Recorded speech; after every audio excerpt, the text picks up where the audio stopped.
Economics of the Internet here at the Hudson Institute.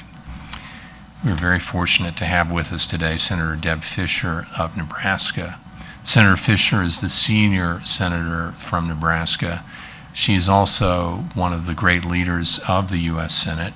She's a person that her colleagues look to when they need to get something done. The people of Nebraska are extremely fortunate to have her as the senior senator from Nebraska. The American public's very fortunate to have her in the U.S. Senate, and we here at Hudson are extremely honored to have you here today. Thank you so much for joining us. Thank you, Harold. It's wonderful to be here. My goodness, what a kind introduction there. I should come here more often. You should. That's wonderful. Thank you so much. Senator, tell us about what's going on in the Senate. What is keeping you up at night and busy, and what are the issues that the Senate will be focused on for the next few weeks? What's going on in the Senate is that we're working, which is very, very nice. This is my third year in the United States Senate. My first 2 years, it was pretty frustrating because I thought coming to the Senate we were going to have an opportunity to be able to debate bills and amend bills and vote on bills. That didn't happen. Senators were not allowed amendments. That's just really a foreign concept to me. Well, this year we are taking up major legislation. We are allowing amendments from both sides to be taken up and debated and voted on.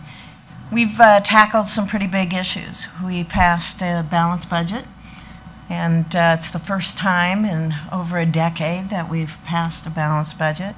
We did the doc fix with SGR. We passed a Veterans Suicide Prevention Bill. We passed a human trafficking bill to address that horrible issue.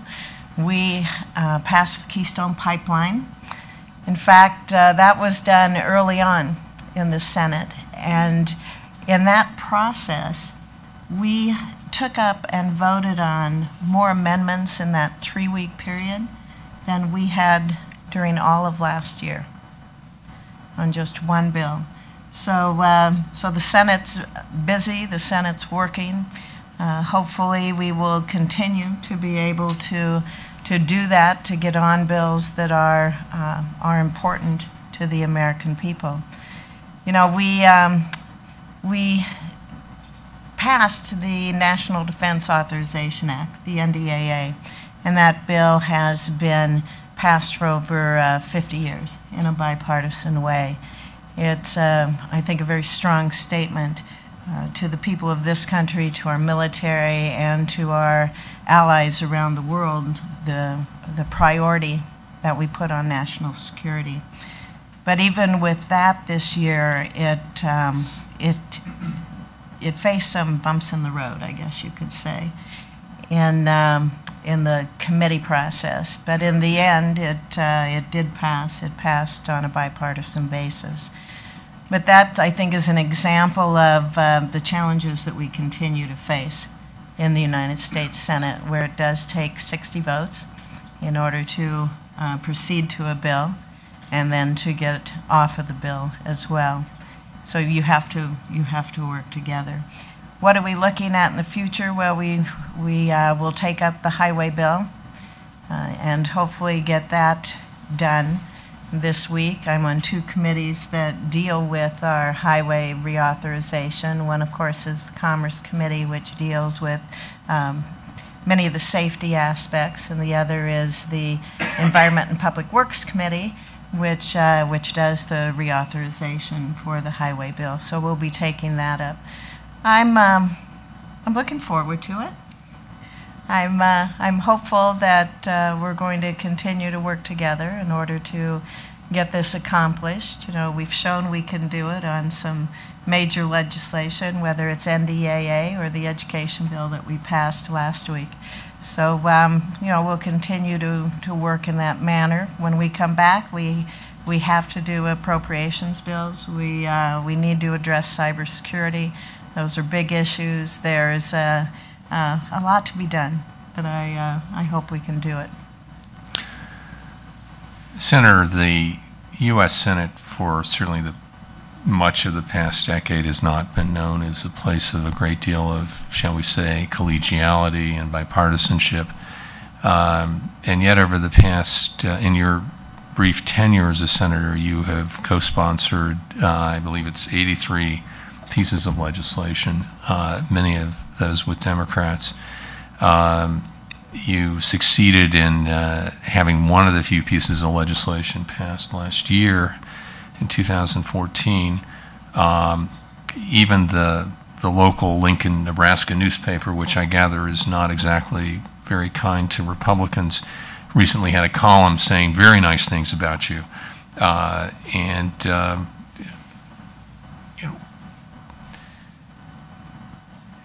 Why have you succeeded where everyone else seems to have failed in working with your colleagues in this rather uncollegial place?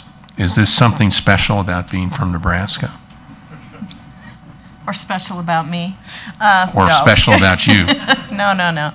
I always have to laugh, Harold, because when people bring up the gridlock in the Senate and that we aren't working together, I smile and say, at least we're not caning each other.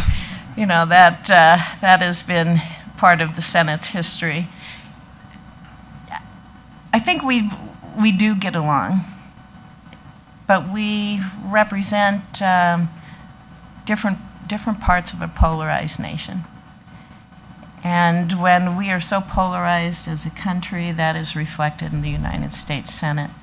So I've always believed that you need to look for ways that you can work together, look for areas or issues where you can reach a consensus. You mentioned a bill that I was able to get passed in my first 2 years in Congress, when I think only 12 Republicans had bills that were passed and signed by the president. This was probably viewed as a small bill. It was the e-label bill. And it wasn't earth-shattering, but it made an impact on an industry and made an impact on consumers and their pocketbooks. But the way we were able to work on that and get it passed was I really kind of targeted the committee chairman at the time, Senator Rockefeller, and wanted him to be the co-sponsor of this bill, and I guess give it a little more oomph. Mm-hmm. And I think that's important. Senator Rockefeller and I maybe got off to a rocky start because I think he had a perception of what a conservative woman from Nebraska would look like and how I was perceived to act in the United States Senate.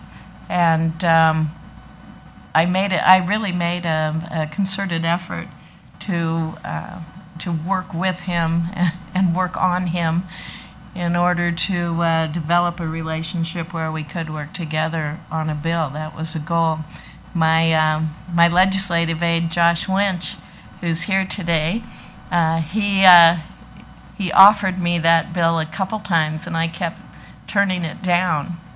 And Josh is very persistent, and he kept pushing me in his own nice way.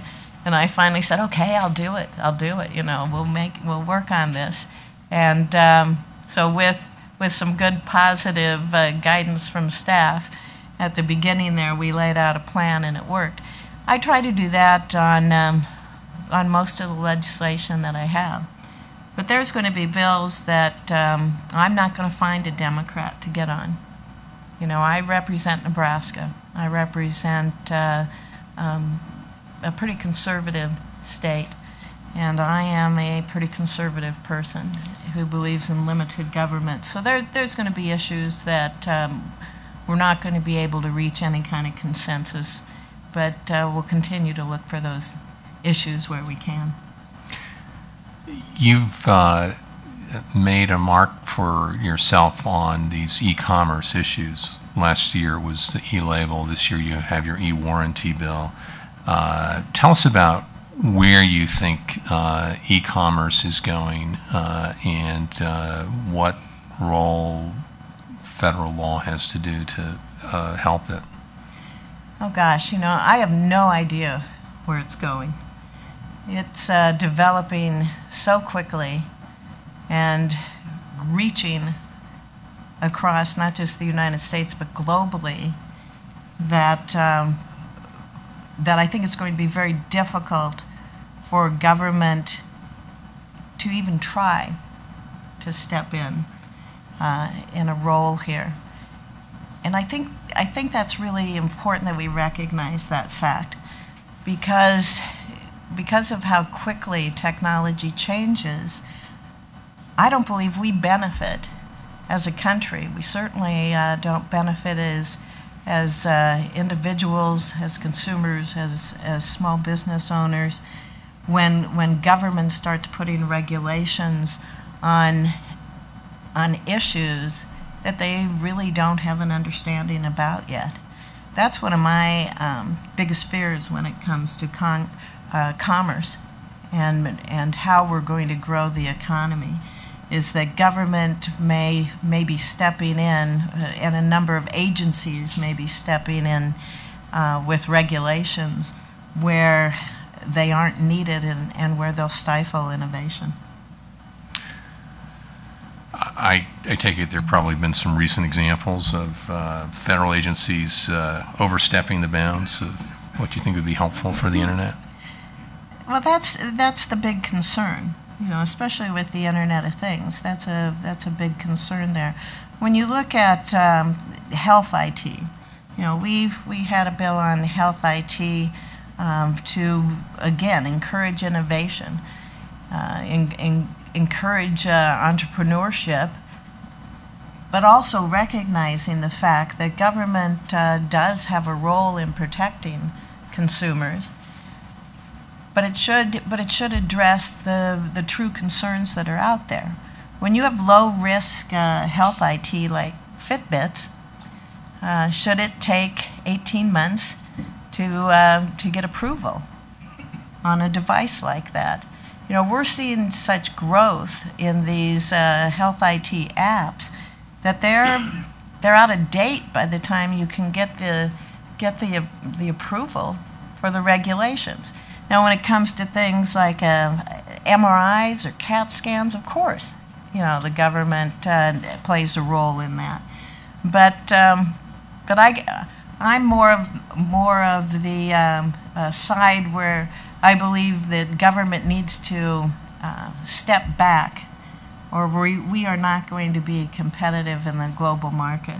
A good example of that is I believe it's with Amazon, and Amazon looking at drones and the usage of drones. Well, they may be going to Canada to look at how they're going to develop that because of the time period that it takes here in the United States to be able to get approval from the agencies involved. Tell us about what the internet means in Nebraska, particularly in rural Nebraska. We often think of the internet and we think of Silicon Valley, but I assume that the internet is dramatically changing rural Nebraska as well. Well, let me begin that by telling you where I'm from. Yes. Okay. I'm from the Sandhills of Nebraska. I have one soldier here who knows that. But I'm from the Sandhills of Nebraska, from a county called Cherry County. I grew up in Lincoln, in our capital city. I fell in love with a rancher at the university, and I've lived over 40 years now in the Sandhills of Nebraska. We have a cattle ranch. We have a very large county. It's 60 miles by 90 miles. My school district was the size of Rhode Island and Connecticut. I was served in the Nebraska legislature. My legislative district was the size of New Jersey. In my county, we have about, I think, less than one person per square mile. So when you talk about rural America, I think I can speak to that. It makes having internet access affects everybody in this country. But it, I think, has a special impact on rural America and the needs that are out there and the cost savings that we can see when you have an internet access that works, especially in the area of health, when you get into telehealth. And I happen to live pretty close to my community of 2,800. I'm only 30 miles away, but and that's considered close in my area. And it's a small town. But we have good doctors, good medical facilities, nice hospital, and you'll see that across rural America. But we don't have the specialists. And if your physician has to make a diagnosis quickly, telehealth is necessary to have.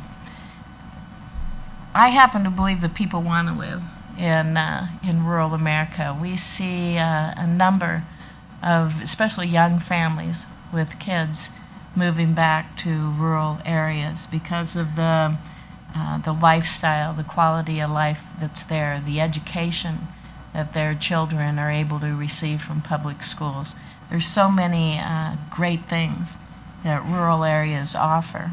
But to be competitive in business, in education, in health, we have to make sure that the access is there.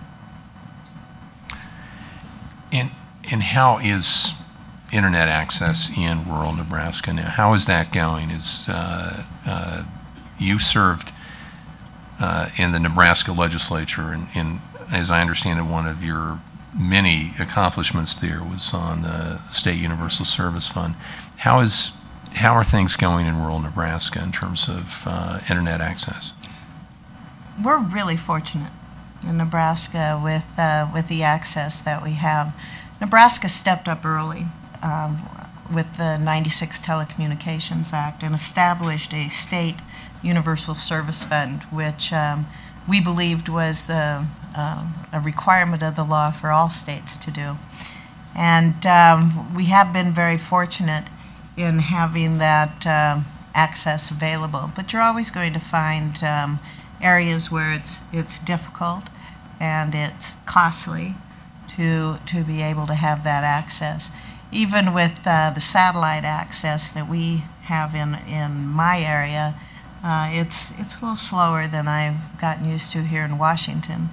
But if we can make sure that that access is available, then we can continue to encourage businesses and really, again, the entrepreneurs who work out of their homes to look at quality of life when they consider where they're going to live. The FCC is currently looking at what they call Lifeline programs, access for low-income households. It's shall we say, a troubled program in the past. And I'm just wondering what your thoughts are as the FCC takes a look at the Lifeline program. I think we have to consider like you said, the problems that this program has had. Everybody talks about the waste, fraud, and abuse, and that has to be addressed, I think, before we try to tackle any additions to that program. You are the Senate leader on the Internet of Things. Oh, I think you're too kind. No, I think I'm accurate. Tell us, what do you mean by the Internet of Things? And you've recently requested a GAO study on it, and what do you expect to find? You know, I'd love to answer this question by saying I don't know what the Internet of Things is. But there are people out there who do, and those are the ones that are experimenting and creating and imagining and innovating. Those are the ones who are growing businesses, thinking of all these creative ideas that are going to improve our lives, that are going to grow our economy.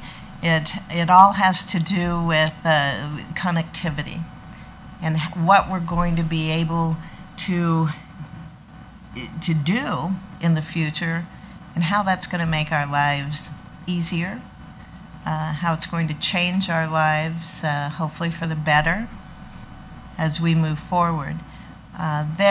Again, this is the concern that when I work with my partners on this, Senator Booker and Senator Schatz and Senator Ayotte, the four of us really are the ones who are focused on this issue. And we were able to pass a resolution on it. We've sent a letter now off, hoping to get some clarity on what the standards will be, basically what the national policy is going to be for the Internet of Things, how it will affect us. You know, there is no policy on this yet, and until we're able to have that, and again, I think with a light touch by government, there's creators out there who understand that other countries may be more welcoming when it comes to regulations. And so I think we just need to be really aware of that and try to move quickly but in a measured manner as we address this. Senator, you've spoken about various types of overregulation. In the U.S., we have several federal agencies that deal with Internet matters, whether it's the Federal Trade Commission or the Federal Communications Commission or the FDA and Department of Health and Human Services on some of the telemedicine issues. Is there a coordination problem that you see in terms of federal policy on the Internet, or is the problem not coordination but rather just a tendency to regulate too much? Well, I think it's both. The coordination and communication problem with federal agencies and with a large federal government stretches across the board. It doesn't just affect Internet of Things. It doesn't just affect commerce. It affects every agency. When you have, I haven't updated this number, so I may be off, but when you have 37 job training programs across, I think it's 9 federal agencies, we need to be looking at, and we truly need to demand that we are getting the biggest bang for our buck. Which programs work? Where is it being effective? And which ones could be eliminated? I think that's an issue that I take very seriously, and that we need to look at across government. Of course, we see it with the Internet as well. You know, when I talk about regulations and the uncertainty and really the discouragement that entrepreneurs face with regulations, that has to change, or we won't be competitive in the global marketplace.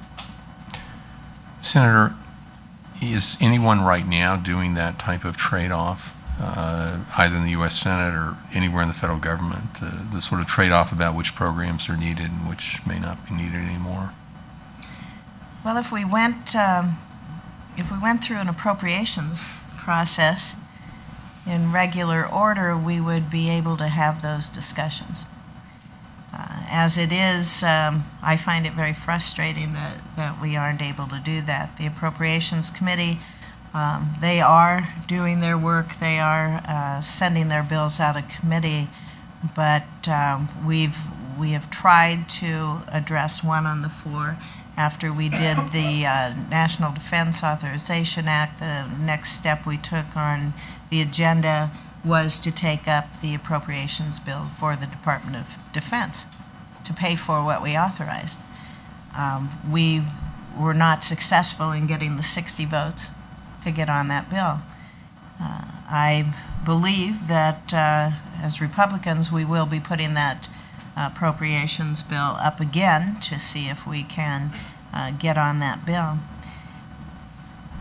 I just, this is kind of off topic, but I just had a ride along and met with some firefighters in Lincoln, Nebraska on Friday afternoon. And they were talking to me about their issues. Mm-hmm. And one was they were concerned because in the president's proposed budget, some programs they were involved with had been cut. And they wanted to know if I would be supportive of trying to increase money to those programs, at least back to a level it was 4 years ago. And I just looked at them and said, I doubt if I'm going to be able to do anything for you. And they kind of sat back. And I said, because I don't know if we're even going to address appropriations bills. It might just be a small group sitting in a room and figuring out what a CR is going to be. That's not right. That is not right. I am pushing, as Senator McConnell is being very forceful on that we need to take up appropriations bills. That's my job as a United States Senator. And until we are able to do that, to address specific appropriations, specific programs, it becomes harder to address some of these concerns that many people have with duplication throughout our government. Senator, before 1974, Congress in a typical year would take up 13 appropriations bills and pass a good many of them. In the past 40 years, it seems in a rare year, Congress will take up some appropriations bills, and all too often it won't take up any. What do you see as the problems? Why is this appropriations process not working the way it used to work? I think it goes back to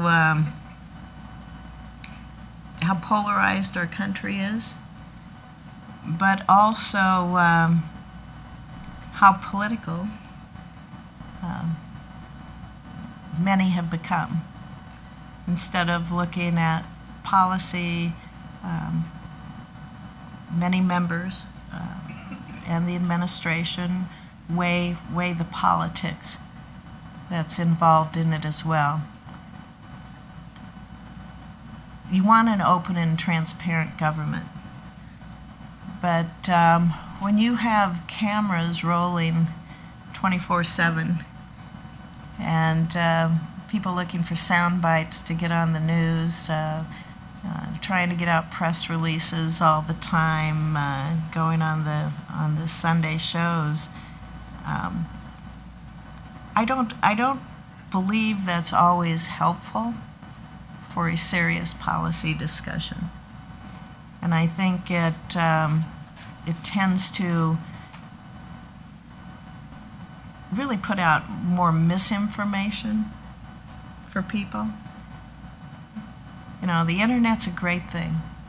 You can tap in and find information on just about anything. But I always say to people, you still have to check your sources. I can put anything on the internet, on any subject. You still need to check your sources so you know you have correct information. Anybody can start a blog. For heaven's sakes, it's kind of, the old thing, don't believe everything you read. And don't believe everything you read on the internet.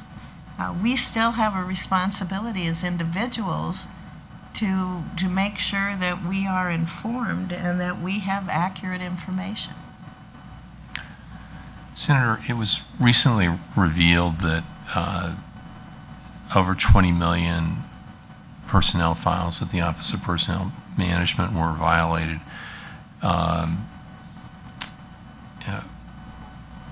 What do you think can be done and should be done to improve security of federal employee files. I assume many people here in this room probably had their files violated.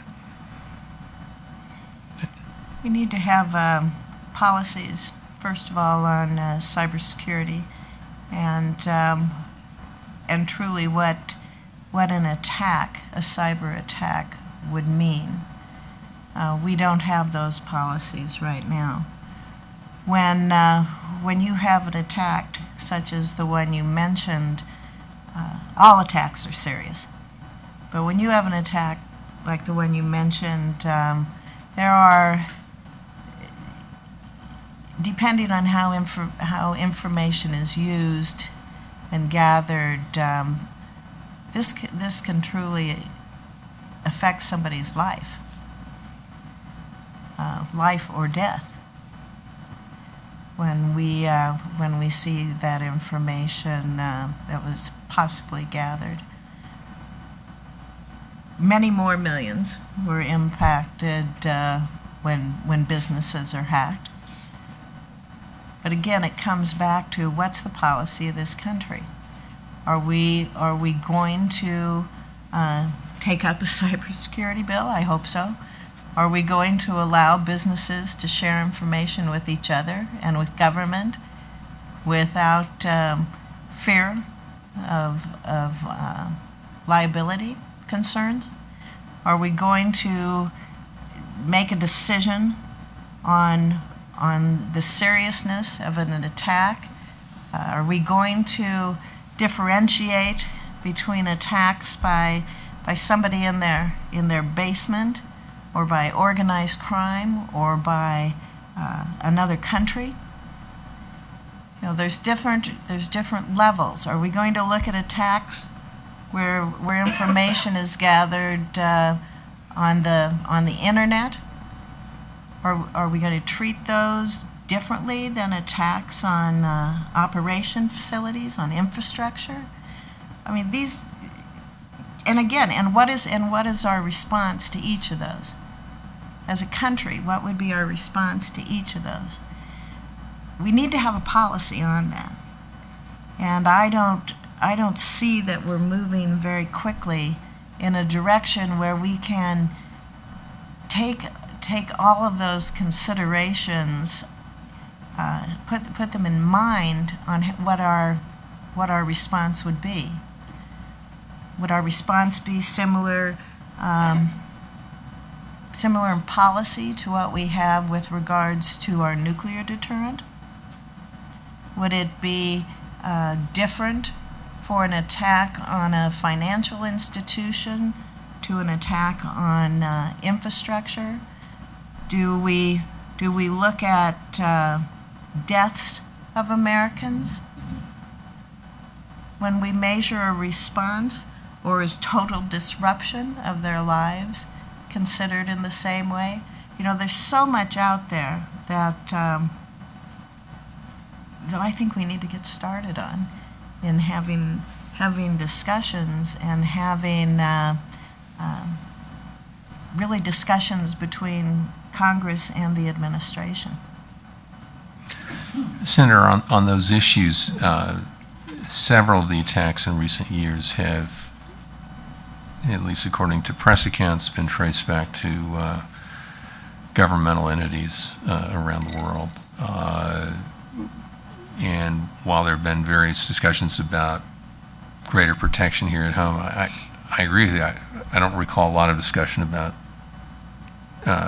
taking concrete actions to discourage this action by foreign governments. What sorts of things could the U.S. government do to discourage or retaliate against, say, the North Korean attack on Sony or the more recent attack on OPM? I serve on the Armed Services Committee, and I chair the Subcommittee on Emerging Threats and Capabilities. So I have jurisdiction over special ops, counterterrorism, and cybersecurity. And on that committee, you can imagine some of the classified briefings that we have had.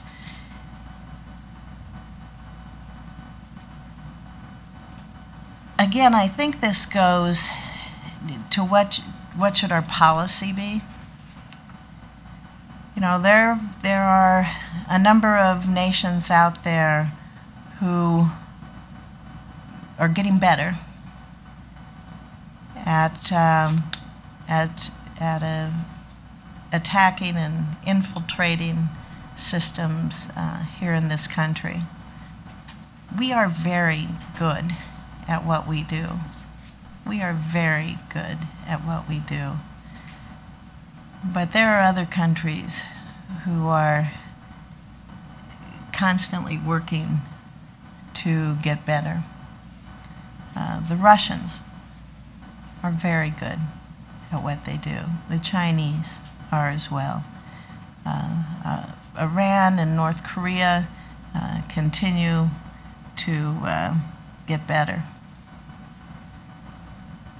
That's why it's so important that we develop a policy, because I think we're getting close to a point where it will be close. And we will need a policy in place in order to address actions that take place. What can we do? The United States could react in a number of ways, whether it's going in to their systems to let them know we can, whether it's to do a retaliatory attack that would be comparable. But any time that we would do something like that, whoever we're going after learns something about what we have as well. So it's a balance there on what we could do. Is it deterrence, where you would say if you do a major attack, cyber attack on us, we turn around and would do a major one on you, which would have the same consequences, if not greater? Again, that goes to policy and what we are able to do with that. I could go on all day with questions for you, but I'm not going to punish you like that. I'm going to turn over to the floor. One quick final question, though. If you could give us any insight into how you see the Senate deliberations on the Iran agreement playing out. I know that everyone is currently looking at the agreement and the annexes that were sent over. We have 60 days in order to respond. I would say all of my colleagues take this very, very seriously. This is going to have a long-term impact, not just on the region, but on the world, on what decision is made here. We will, I'm sure, hear from constituents during the August recess. I, for one, am happy that we have 60 days and not 30 days in order to look over everything that was negotiated. I think that'll be very important, and I also think it's very important on what comes out in the press that the American people will be able to see and will be able to ask us questions on as well. Senator Fischer has agreed to take a few questions from the audience. She would take as many as we have, but our time constraints are such, and I've taken up a lot of our time. The Twitter, if people online have questions, it's at Hudson Events. And if you'd please raise your hand and identify yourself. Mike Nelson right here gets the first question. Mike Nelson with Cloudflare. We're a web security firm based in San Francisco.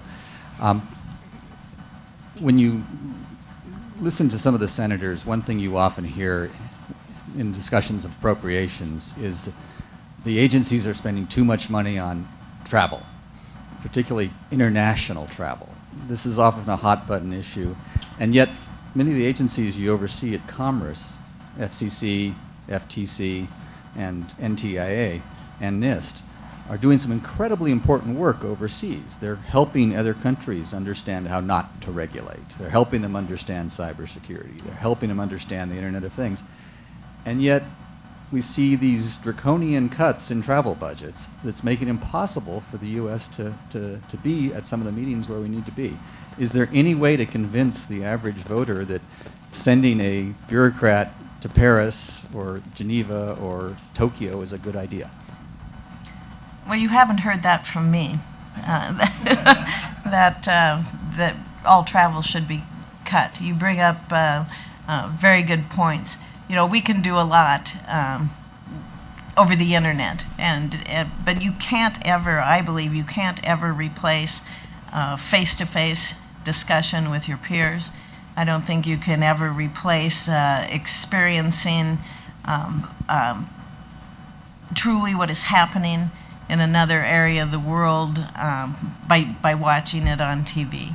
There are certain times that travel is necessary. I think that if there would be better communication about the benefits that people with the agencies or with people in Congress receive when they are able to travel and gain more knowledge, more information in either certain area of the world or with certain issues, we have to be better communicators on what that is. Gentleman in the front here. Hi, my name is Jose with AT&T. We see that there's a bit of a digital divide within technology. What role do you think the federal government has in maybe bringing that together? Specifically, with a digital diversity divide. issue. With you mean urban, rural, within? Well, getting maybe minorities into technology, into the job field. I think of a lot of that starts with education and within our school systems. You know, I think that is very, very important on what different school districts are able to offer to their students. That lays the groundwork not just with technology, but also in many areas, whether it's with sciences or in job training. You're seeing a lot of districts look more into being able to graduate students who are immediately able then to go into the workforce. So I think it all goes back to education. I have a strong background in education. I was on a local school board over 20 years as president of our state school board association, involved in a lot of K-12 education, also as a commissioner on a coordinating commission for post-secondary education and on University President's Advisory Board. So I understand the importance of education. I think that's where you have to start. I don't think federal government involvement, I don't see a way right now that the benefits would be any greater than working at a local and a state level with education. Gentleman here. Two-part question, if you don't mind.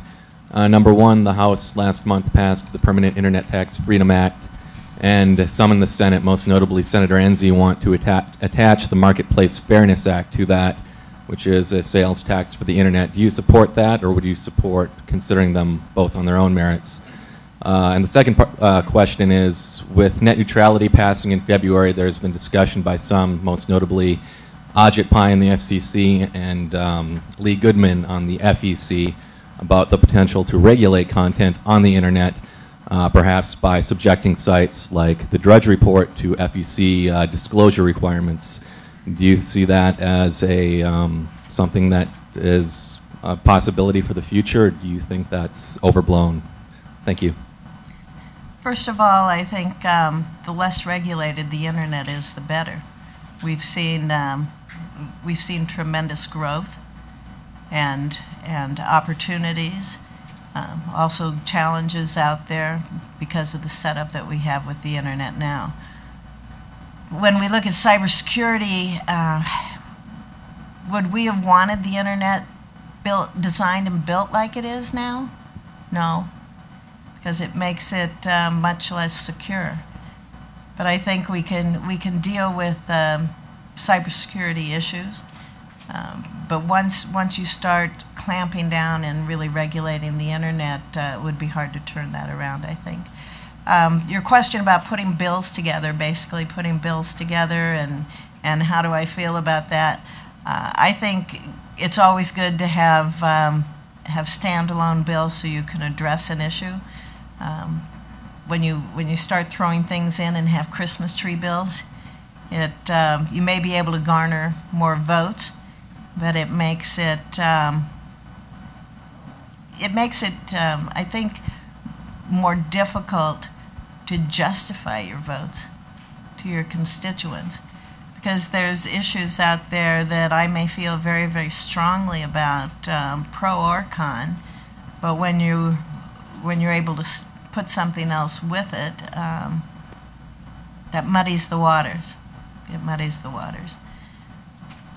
That being said, there's only a limited amount of time that the Senate has to do things. In the House, it seems like they just pass all sorts of stuff. But in the Senate, it takes about 8 days for a bill to get through, just the processes that we have in the United States Senate. So the most precious thing we have in the Senate is time. And any time that that bills are delayed, or